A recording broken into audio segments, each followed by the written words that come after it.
yesterday. John Calipari had his team up by 16 in the second half, but the Red Raiders stormed back and won at 85-83 in overtime. Post-game, Coach Cal reflected on his first year at Arkansas. I'm going to say it again for everybody. For me, this was as rewarding a year, and I feel like crap right now. But this was as rewarding a year as I've had in all my years. Now, I've had teams that were better and finished better and national champions and all that stuff. This was a different reward. Different reward. There he is. Hey, Coach. Great to see you on this Friday. All right, Coach. So does Coach Cal deserve more credit today for leading a 10 seed to the Sweet 16, or would you say criticism for his team's collapse last night? I would say credit for taking an 0-5 team in the SEC and getting to the Sweet 16, a team that a lot of people didn't think had any chance to make the NCAA tournament, beating Bill Self and Rick Pitino on the way there. I'd say that's credit. Now, look, he's got to take responsibility also for blowing a lead, and he didn't blow a lead.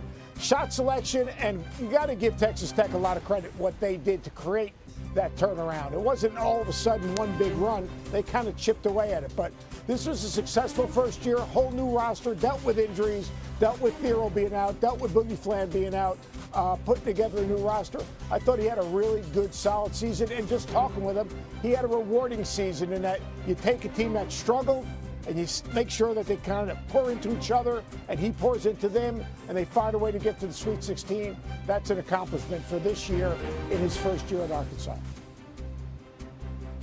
Coach, both things can be true. Yeah.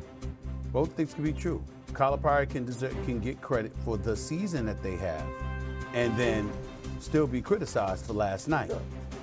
Why no timeout? I understand you usually go with it or whatever. Well, damn it, there's exceptions to every rule. You know what? Calipari was 35-0 in the NCAA tournament with a 6-point lead or more at halftime. This man had a 16-point lead in the second half. They lost it. They got outscored 27-11. Things couldn't seem to go right for them while everything seemed to be going right for Texas Tech. That might be cause to pause and change things up a little bit. That didn't happen. And so we got to point that out, too. This is not questioning his coaching ability. It's not questioning his coaching acumen. It's not questioning his coaching greatness because of the resume.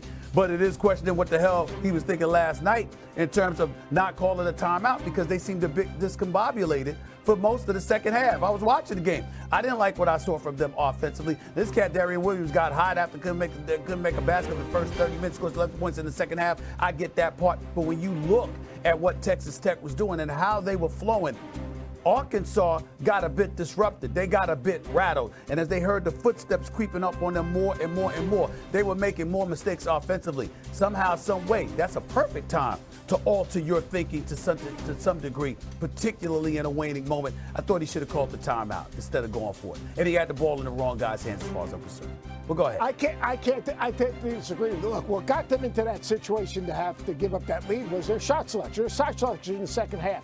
Once they got up to 16 points, they settled. They needed to continue to attack, play downhill, get to the free throw line.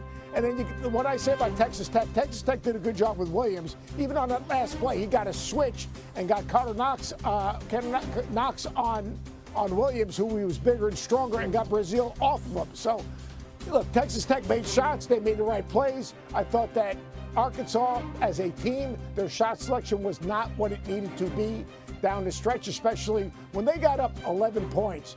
They got an offensive rebound, kicked it out to DJ, and DJ shot a quick three. They didn't need a quick three right there. They need to reset and get the shot they wanted, get downhill, get to the free throw line, maybe get Nelly Davis a touch, go into the basket or getting some type of post up. But look, you can do both. Look, the Lakers lost. They were up 16 points in the fourth quarter. They lost yesterday. Stuff happens with players. Players make good decisions. Players make bad decisions. The best player in the history of maybe the game, or the second best, all right, made two absolute blunders at the end of the game for the Lakers the other day. So it happened. Last night? Yeah, it happened. Okay. What's the likelihood you think Cal could win a title at Arkansas? I think it can happen. I think it can happen because they've got NIL. They've got support. He's going to be able to acquire talent. He's going to do a good job in the portal. It's hard to win a national championship. It's hard to get to the Final Four, but they have the resources. The bigger question is, Will 14 teams from the SEC get into the NCAA tournament next year again? And I say it's yes. It's not Cal versus America. It's the SEC right now with their resources, the coaches they're hiring, the NIL support they have, the infrastructure they have. The SEC, you see how many teams are in the tournament right now? SEC is not going anywhere. They're going to be in, and they're going to be competing for Elite Eights and Final Fours moving forward. Well, listen, it's the NCAA tournament, so anything can happen in a one-game scenario. So, of course, he'll have a chance. And, of course, he'll have his teams in the tournament. Of course, he's going to be able to recruit better than anybody ever has there outside of Mr. 40 Minutes of Hell himself, the late, great Nolan Richardson, God rest his soul. But in the same breath, if anybody can compete with that and bring a national program back to Arkansas, it is John Calipari. I think he's already done it. I get that part. And by the way, a lot of people are talking about it like this was such an upset. I will remind everybody, Arkansas was a 10th seed. Texas Tech was a 3 seed. So maybe we need to pay attention to the fact that Texas Tech definitely belonged there. They should have been there, etc. But in the end, here's what it comes down to. When it's John Calipari, you're going to be measured by Final Fours and more, because he only has one national championship on his resume. He's been to multiple Final Fours, took 3 different programs there in UMass, obviously Kentucky, and now, in Memphis, of course, with Derrick Rose, national championship game. And I'm one of those people that believe, my heart of hearts, the Mario Chalmers big-time J coach and what he did years ago, that was a special moment. But my God, if Derrick Rose and they hadn't gotten tired, I believe Calipari would have won a national championship. They just ran out of gas going up against Kansas. I was one of the great national championship games. I just bring all of that up to say Calipari's been knocking on the door. The only person that's ever delivered a national championship for him, with all the great players he's had at Kentucky, is Anthony Davis. We have to look at that and we have to say, okay, he can get you there, but can he kick down the door, particularly with teams like Florida and Alabama in your own conference? It remains to be seen. Don't disagree. Free throws against the Memphis game. But one thing, he had actually Nolan Richardson speak to their team. You're right.